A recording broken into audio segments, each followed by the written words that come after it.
At the Griffith Observatory in Los Angeles, and if you just look over here, you won't be able to see anything because the sun is so bright, but I'm trying to show you the Hollywood sign.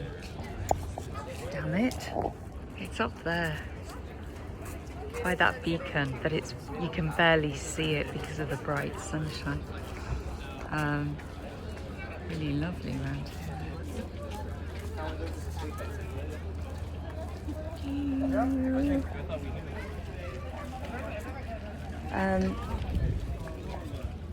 Just thought I'd do a little report from the Griffith Observatory on my travels. It's really nice and sunny at the moment, as you probably realise. It's about 6 p.m.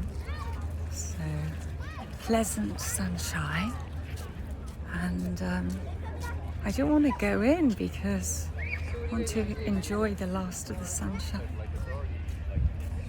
Oh, here we go.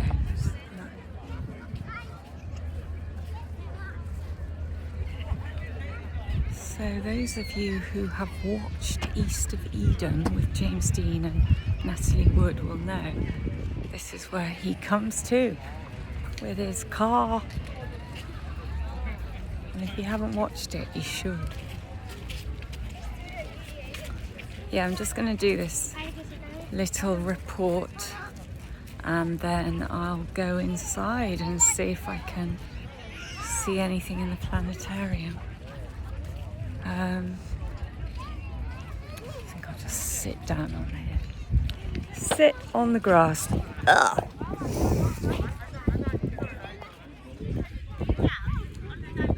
Things are looking up now, it's much better than before. I spent the night on Amtrak and it was pretty bad. But it wasn't as bad as last time. I think I did get a bit of sleep. And then got to LA and I couldn't find my booking. That's where it all started. And I was booked in the Banana Bungalow in Hollywood, where I used to work, I thought. So I thought I'd better call up, just check that I am booked in rather than go all the way. And I spoke to this guy and I couldn't understand what he was talking about at first because he was mumbling into the phone. And yeah, I just said, am I booked? He said no at first, then he said yes, I've got your name. And then I explained to him that on booking.com, I mean, this is really boring, I know, but I have to get it up. Booking.com, the amount had come up as about $90, and then it changed to 104 or something. And I said it is 90 because I've taken a screenshot.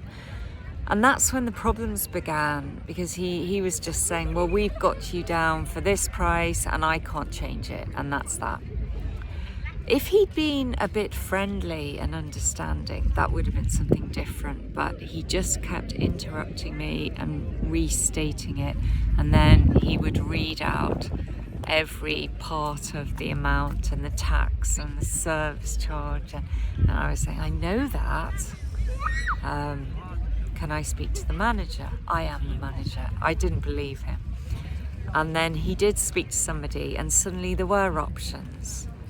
And not many though. He was just saying about cancelling it. And I said, could I rebook then and get the cheaper price? And there was a silence. I think he just wanted me to cancel it so he didn't have to deal with me. How could he think like that?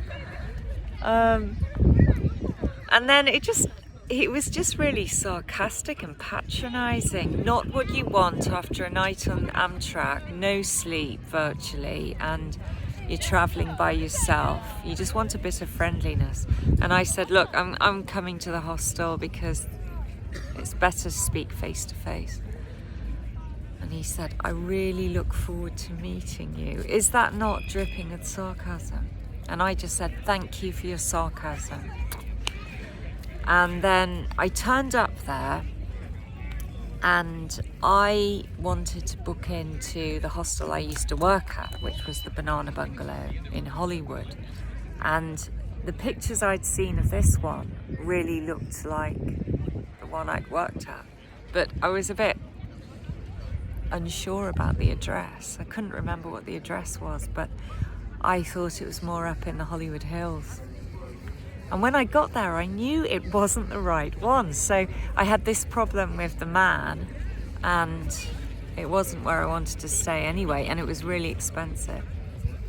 So I went in, and he was this young Asian guy, maybe early 20s at most, long hair, very thin. And I said, hi, I called you on the phone, and he said, oh, it's you. No customer service at all, didn't want to be bothered with me. And I was thinking before I got there what I was going to say to him, and I was going to let him have it. And then when I got there, I just felt more subdued, and I didn't. And I just said, can I cancel it? And he said, yes. And I said, and there won't be any charge. Okay, I'll do that then. Because I'd already looked up, and there was another place that was much cheaper, so I thought I'll just go there. And then I tried to speak to him, and he was saying the same thing, and this is the price, and I was just exactly the same as before. And we had some proper communication at the end, though, because I said, can you understand? You know, I'm coming from Amtrak. I've had no sleep. All I want to know is this. And, you know, you saying there's no options, and then there are options. And he said, well, really, for the sake of $15, I wouldn't bother if it means conflict. But I said, yeah, I get what you're saying, because I was thinking it's not worth it, just pay the money. But then again, if you've received a price and they're not sticking to it, $15 could be a lot for somebody, and you should just disregard it. I don't think so. But it wasn't that, it was his attitude. And then the real manager came, I think it was anyway. He told me originally he was the manager, then he said, I'll speak to the manager. So clearly he wasn't. And the manager just had this fake smile on his face, and he said, everything okay or something? And I said, well, we didn't start off on a good footing, and you know, I was just very calm. And he was just like, oh, are you checking in? And I said, no, I don't think so, I'm going to cancel it. And he said, okay, have a nice day. And that annoyed me even more, because I thought, if you're the manager, don't you want to know why I'm cancelling? And don't you want to know why I'm saying we didn't have a good conversation? No, because he's already heard this guy's version and he believes him. And I would have definitely stayed there, because it looked really sociable and, you know, nice place, bit expensive, but nice. They didn't care. And it was just at the end we had some real communication, and I'm just thinking, how did that happen? I was looking him in the eyes and I was being really earnest with him. And then I got some genuineness back. I felt we were really communicating then. And he did say sorry. He wasn't apologising for how he'd been. He was just saying, I don't know what he was saying sorry for, really. Sorry that you didn't get the price you wanted. But before then, he'd already said to his boss, oh, she forgot that she had to pay commission. I didn't forget. It was a different price. I had a discount, and then they just took that away before I could pay for it. So that's my tale of woe. So why am I moaning and rattling on about this? I'm so sorry, actually. I didn't mean to go on so long. Well, I was trying to see it spiritually afterwards, because it did upset me. It made me feel a bit angry when he was talking down to me on the phone and afterwards. And I felt sad because it's not easy sometimes when you're traveling by yourself and you're tired and you're hungry and you come to a place and you're on your own, and then you get this unfriendliness. And I just thought, if I was just explaining in a clear way, and if he'd been a bit more understanding and friendly and said, look, I'm really sorry, but we can't change it, that's all, I would have gone with that. It was the sarcasm that went with it and the superior attitude. And then at the end, because he was being a bit more understanding then, I didn't say, but you were quite sarcastic. That's why I got angry, really. Because I didn't want it starting again. But then it's like, that's like a fear, isn't it? Of saying what you really feel.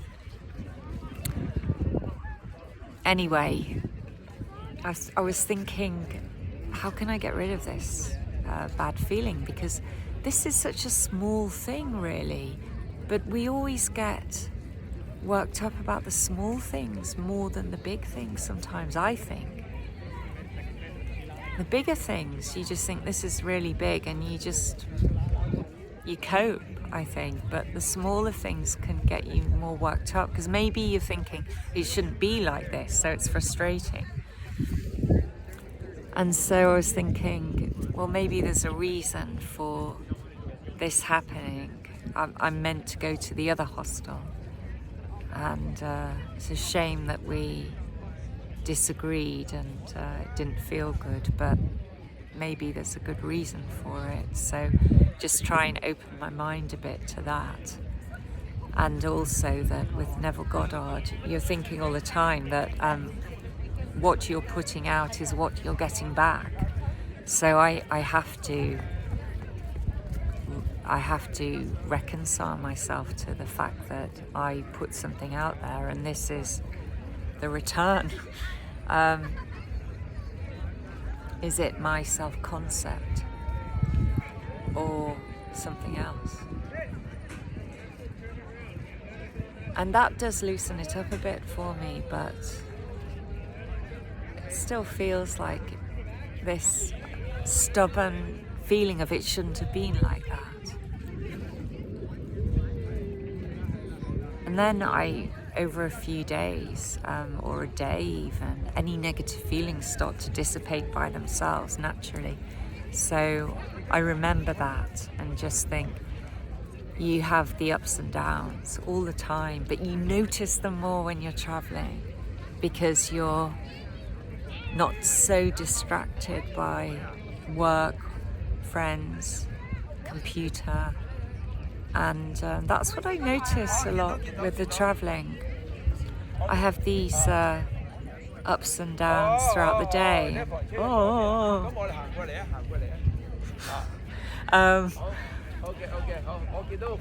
And when I have a down, I have to try and remember. Yeah, he's got an Adidas top on, so he's cool. I forgive you because you're wearing Adidas. Yeah, I've got to think, well, sometimes you got to have those downs, those little downs. They're not big things, they just colour your experience. And remember that then you're getting up. And it's mainly ups with my travelling, I have to say. I had loads of ups yesterday. I went to the Grand Canyon and then I was driven there by this guy with a shuttle service. And we got on so well. Not massively at the beginning, we were just talking and it was fine. And then we stopped and I had a coffee. He said, oh, do you want to go and get something? Yeah, okay. And we were talking while I drank the coffee and we were just getting on better and better. And then the conversation was just getting deeper and deeper and more spiritual, and we were talking about all kinds of things. It was so good. Here he comes.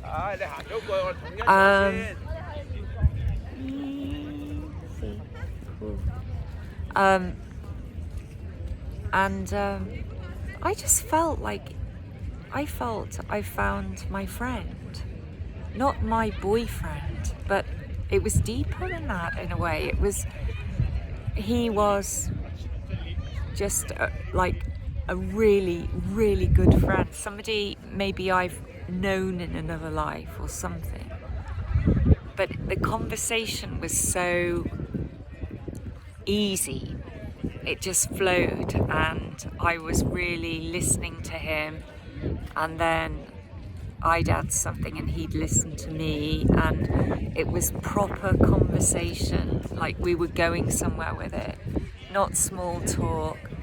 And there's a place for that, and friendly chit chat, but I realised afterwards I'm longing for this kind of talk. I don't get this from anybody. And he just felt like my friend straight away. So I went to see the Grand Canyon. It was really beautiful. Took photos, and I was really looking forward to seeing him again. Kenny is his name.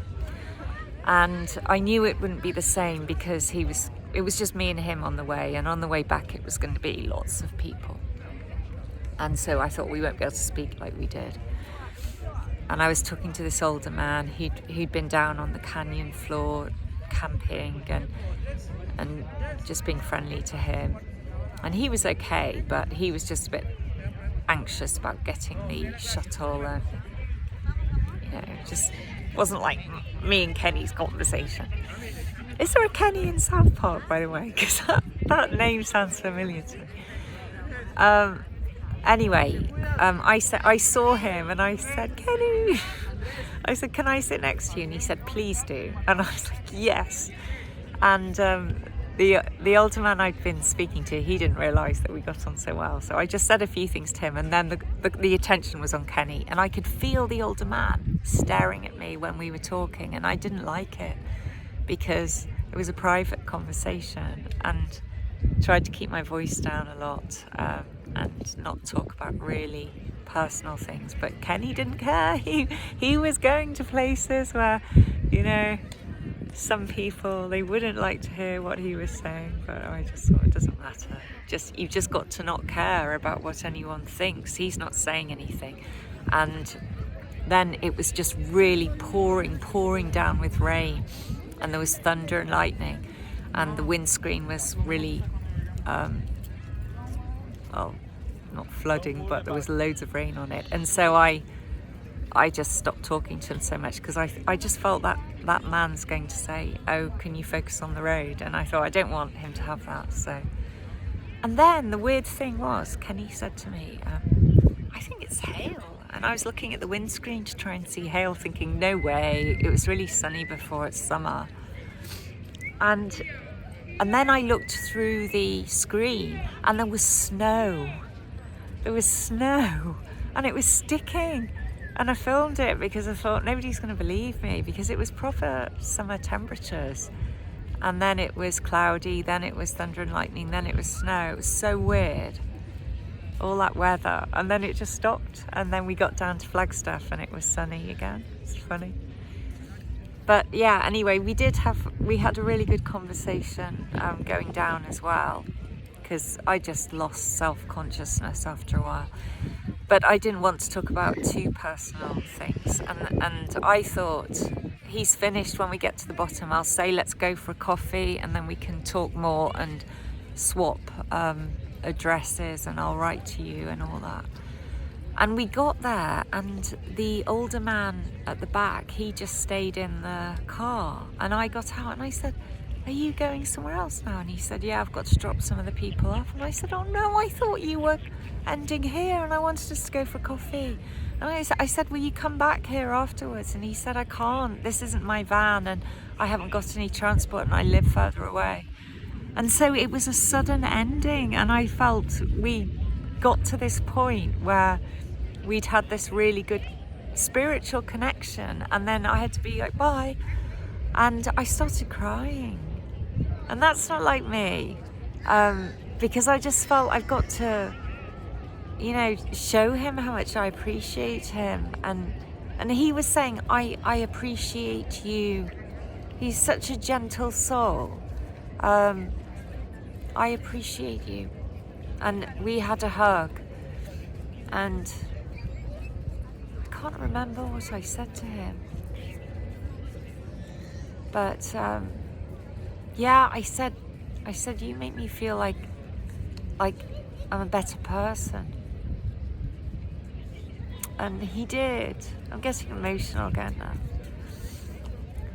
I felt like I was really me, like the best I can be with him.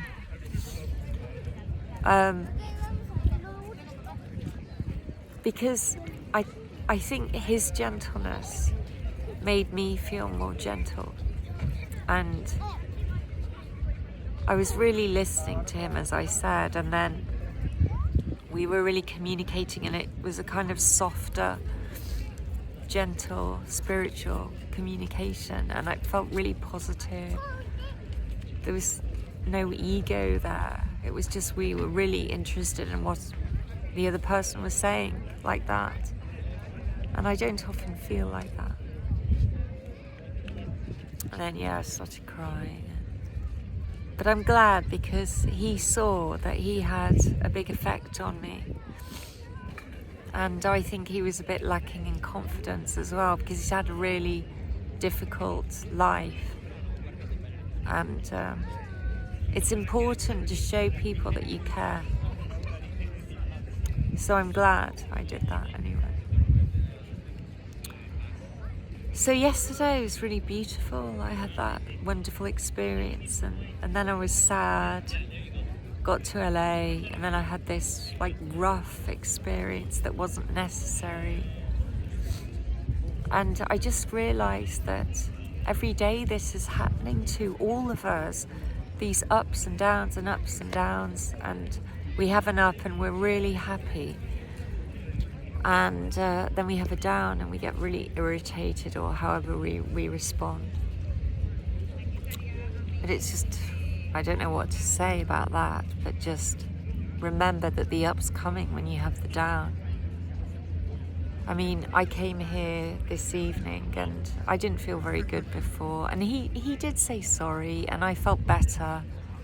I can see his goodness, the other guy. And it's when people have that defensiveness, and I had it too. They get angry or something, and you can't see who they really are. You can't see their goodness. But I could see the receptionist's goodness at the end, so I was able to let it go. But there was just this sadness surrounding it. And now here I am in this beautiful place, and this is definitely an up. So I think, at least for me, I just need to remember when there is a down that an up is coming, and just try and remember the ups and learn from the downs. And I think I did what I could. I said I'll come and speak to you face to face, and it was much better face to face. And I think I made the right decision. But the thing is, I'm at this hostel now, and everyone's in silence. It's like a Buddhist retreat or something, and it's called the Rumi Hostel, R-U-M-I. So it is a spiritual place. But I thought in the common areas people would be talking, and nobody's talking. And when you book in, the receptionist speaks very quietly, and you end up speaking really quietly, and it felt a bit lonely to me because there was no hi, how are you? It's just silence. So then I thought, I've really made a mistake now. But yeah, I'm here. I'm spending the night there. I'll be out in the daytime, and then it's only tomorrow night, and then I'm going to another hostel which is supposed to be good. So hopefully it's all fine. Just wasn't. It was a bit of a rocky start today. Right. If you have listened up to now, well done you, and I hope this has been of some help to you. Didn't mean to go on so long. Here's the Griffith Observatory again. Yeah, I suppose we just have to use our spiritual knowledge to help us feel more positive and try not to get angry with people and accept the feelings that come, learn from them, and then just realize there's going to be good things on the horizon. Stuff you probably already know, but don't you find that when you're going through things you forget? And with Neville Goddard I need to be just imagining that good things are coming, which I will do now. Okay, I hope everybody's having a really good time, and thanks for any comments and any likes. I always appreciate that, and take care of yourselves. Bye.